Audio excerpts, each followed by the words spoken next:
So talking about hammers quickly, what I use in my shop and what's readily available in the market are these engineering cross beam hammers. Variable sizes, a 1.5 kilogram or 1,500 gram, a 1,000 gram, a 1 kilogram, then a 0.8 kilogram or an 800 gram, and then a half kg, kilogram, 500 grams.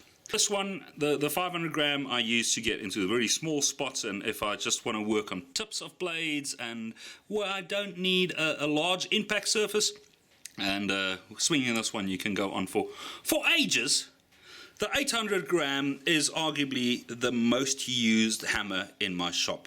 I really dig the weight of this, and it works like an absolute charm. So long story short, if you can only afford to buy a single hammer, 800 gram cross beam, that's what you're after. A note on surfaces.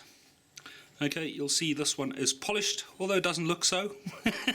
It's polished, and the surface on this, or the finish on this surface, is the same surface finish on my anvils, which is a 320 grit finish. Okay, the surface is also rounded slightly.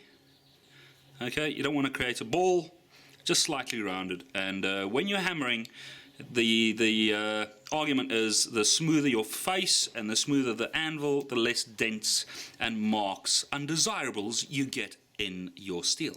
Alright, so this is the favorite one, 800 grams. Then moving on, the 1 kilogram, she gets to do some of the heavier work in the shop. So I've got a last piece that I need to hammer out, that one there. And then the 1.5 kilogram is the grunt work in the shop. So all the heavy work, I normally start off with this one, and then as the muscles get a bit tired, I move on to the 1 kilogram, but always will end up on an 800 gram for whatever reason. I just love that. Okay, so 800 gram, if you can buy one hammer, that is it. Now, I'm sure someone will ask me, can I go to my hardware shop and buy a ball peen hammer, which is this here? Yes, you can.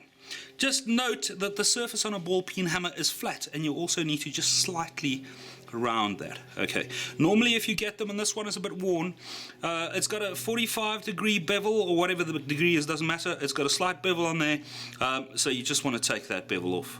Okay, it makes sense. On all of these, when you buy them, it's got a slight bevel on the edge, and you can actually see that there.